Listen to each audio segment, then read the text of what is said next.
అందరికీ నమస్కారం. నేను మీ ప్రదీప్ని. ఇంతవరకు మీ ఆదరణ చూసి చాలా సంతోషపడ్డాను. ప్రపంచవ్యాప్తంగా ప్రతి ఒక్కరికి కూడా అతి సులువుగా ఇంట్లో ఉండే వస్తువులతో అద్భుతమైన రిజల్ట్ సంపాదించాలని చేస్తున్న ఈ ప్రయోగం అద్భుతంగా పనిచేస్తుందని అందరూ చెప్పడం సంతోషకరం.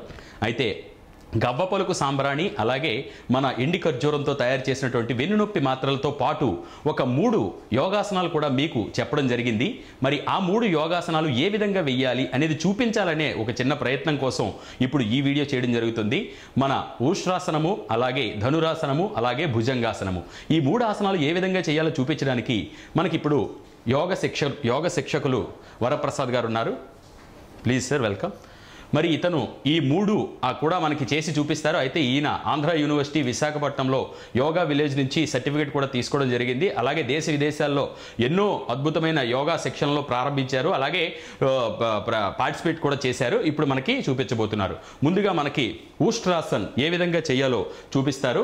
మరి కాబట్టి ఊష్ట్రాసనం చేయడానికి ముందుగా మనం మోకాళ్లపై ఏ విధంగా వజ్రాసనం వేయడానికి కూర్చుంటాం అలాగే కూర్చొని పూర్తిగా వెనక్కి వంగి ఇప్పుడు మెల్లగా లేచిన తర్వాత 2 చేతులను వెనక్కి వంగి ముందు నడుంపై చేతులు వేసుకొని తర్వాత మెల్లగా వెనక్కి వంచాలి. వెన్నుపూసకు మనం ఎప్పుడు కూడా ముందుకే ఉంచుతాం తప్ప వెనక్కి వంచడం జరగదు. ఇప్పుడు ఆ 2 చేతులతో యాంకిల్స్ అంటే చేతులకు కాళ్ళ దగ్గర ఉన్నటువంటి మోకాళ్ళ దగ్గర కిందకి జాయింట్స్ పట్టుకోవాలి. మెల్లిగా మీరు నడుము నొప్పితో బాధపడే వాళ్ళు ఎంత మెల్లిగా చేస్తే అంత మంచిది. మీకు ఎక్కడ నొప్పి వస్తే అక్కడ ఆపేయవలసింది కోరుకుంటున్నాము.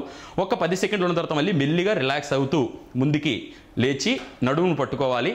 ఇప్పుడు నడువుని క్యాచ్ చేయాలి. క్యాచ్ చేసిన తర్వాత మెల్లిగా లేచి అలాగా కొంతసేపు రిలాక్స్ అవ్వాలి. నడుము నొప్పి అనేది ఎంత సమస్య అంటే ఉన్న వాళ్ళకి తెలుస్తుంది. తర్వాత ఈ విధంగా ఉష్ట్రాసనం ఉంటుంది. తర్వాత ఇప్పుడు భుజంగాసనం ఏ విధంగా వేయాలో చూసుకుందాము. ఇప్పుడు భుజంగాసనం వేయడానికి అలా రిలాక్స్ అయిన తర్వాత బోర్లా పడుకోవాలన్నమాట. బోర్లా పడుకున్న తర్వాత ఇది చాలా సులువైన పద్ధతి. కాకపోతే యోగా ప్రశిక్షకులతో దగ్గరుండి చేయించుకుంటే చాలా మంచిది. ఇప్పుడు 2 చేతులను కూడా మన చెస్ట్ పక్క నుంచి పెట్టి కరెక్ట్గా అదే ప్లేస్లో పెట్టి మెల్లగా వెన్నుపూసని అంటే మెడని మెల్లగా పైకి లేపాలి. మెల్లిగా ఊపిరి పీలుస్తూ పైకి లేపాలి. మెల్లిగా లేపి మీకు వెన్నుపూస ఎంతవరకు కంఫర్ట్గా ఉంటుందో అంతవరకు లేపాలి. తర్వాత ఒక 10 సెకండ్లు ఉండి ముందు మెల్లమెల్లగా చేయాలి. తర్వాత అలాగే మెల్లగా ఊపిరి వదులుతూ మెల్లిగా మళ్ళీ కిందకి మెల్లిగా దిగాలి. ఈ విధంగా చేయడం వలన వెన్నుపూసను ఎప్పుడు 33 పూసలని కూడా సెటరేట్ చేయాలి అంటే ఈ ఆసనాలు తప్పక వేయాలి. తర్వాత ఇప్పుడు లాస్ట్ అండ్ ఫైనల్గా ధనురాసనం ఏ విధంగా వేయాలో చూద్దాము. ఇప్పుడు ఇలా రిలాక్స్ అయిన తర్వాత సేమ్ యాజ్ ఇట్ ఈజ్గానే పడుకొని 2 కాళ్ళని పైకి లేపి ఆ తర్వాత ఈ 2 చేతులతో ఆ కాళ్ళ జాయింట్స్ పట్టుకోవాలి. పట్టుకున్న తర్వాత మెల్లగా తలని అలాగే వెనక భాగం కాళ్ళని మెల్లగా పైకి లేపాలి. అంటే కింద నడుము పక్కన మీకు స్ట్రెస్ అంతా పడాలి. ఎంత గట్టిగా లాగి కాళ్ళను చేతులతో లాగితే అంత అద్భుతంగా ఈ ఆసనం వస్తుంది. మళ్ళీ మెల్లగా రిలాక్స్ అవ్వాలి. ఈ విధంగా రిలాక్స్ అవుతూ రిలాక్స్ అయిన తర్వాత ఈ 3 ఆసనాలను చేస్తూ నేను చెప్పిన గవ్వపలుకు సాంబ్రాణి అలాగే ఎండు ఖర్జూరంతో చేస్తున్న మాత్రలు కూడా పాలతో 2 పూట్ల రోజుకి వాడుతూ ఉంటే ఎంతో అద్భుతమైన రిజల్ట్ మీ సొంతం అవుతుంది.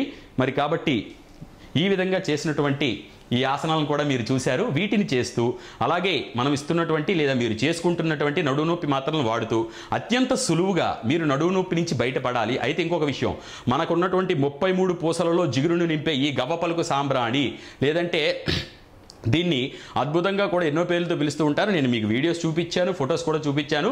కాబట్టి మరింత రెఫరెన్స్ కోసం మీరు కావాలి అనుకుంటే ప్రదీప్ వానపల్లి 1984@gmail.com ఈ మెయిల్ ఐడికి కూడా మీరు నన్ను కాంటాక్ట్ చేయొచ్చు. లేదంటే కనుక యూట్యూబ్లో ప్రదీప్ వానపల్లి అని ఛానల్ ఉంది, అందులో కూడా మీరు ఫాలో అవ్వచ్చు. అలాగే ఫేస్బుక్లో కూడా ప్రదీప్ వానపల్లి అనే పేజ్ ఉంది, లైక్ చేయొచ్చు. కాబట్టి తప్పకుండా ఈ విషయాలను పాటించి అతి తొందరగా అతి సులువుగా నడుము నొప్పి నుంచి ఎలాంటి నడుము నొప్పి నుంచి ఉపశమనం పొందాలని కోరుకుంటున్నాను. నేను మీ Pradeep. Thank you very much.